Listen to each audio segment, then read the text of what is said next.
வாழ்க்கையினுடைய ஒரு சாட்சி அவங்கக்கிட்ட நான் சொல்லணும்னு ஆசைப்படுறேன். நான் ஊழியத்திற்கு 8 வருடங்கள் ஆயிடுச்சு.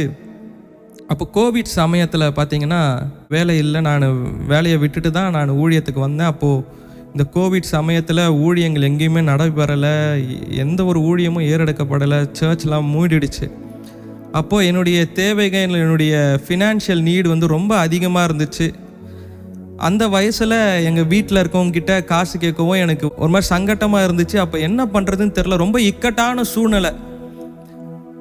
என்னுடைய இருதயம்லாம் அப்படியே ஒரு நொறுங்கி போயிருக்குது. ஆண்டவரே, உம்முடைய ஊழியத்துக்கு தான் வந்திருக்கிறேன், ஆனால் ஏன் இவ்வளவு கஷ்டம், இவ்வளவு போராட்டம், என்னால் என்னுடைய தேவைகளை கூட பூர்த்தி பண்ண முடியலையே அப்படின்னு சொல்லிட்டு நான் ஒரு யோசனை பண்ணுறேன். அப்போது சரி, திருப்பி நம்ம ஒரு நைட் ஷிஃப்ட் வேலை செய்யலாம், கொஞ்ச நேரம் வேலை செய்யலாம், நைட்டு வேலை செஞ்சுட்டு காலையில் ஊழியத்துக்கு போகலாம் அப்படின்னு சொல்லிட்டு என்கிட்ட அப்போ இருந்த ஒரு சின்ன சிஸ்டமெல்லாம் அரேஞ்ச் பண்ணிவிட்டு டேட்டா கார்டு வாங்கிறதுக்காக எங்கள் வீட்டு பக்கத்தில் இருக்கிற ஒரு வோடஃபோன் ஷோரூமுக்கு போகிறேன்.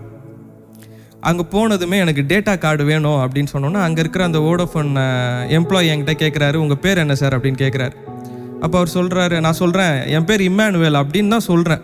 சொல்லி முடிச்சதான் அவர் சொல்கிறாரு, இம்மானுவேல், தேவன் உங்களோடு இருக்கிறார், நல்லா ஊழியம் பண்ணுங்க பிரதர் அப்படின்றார்.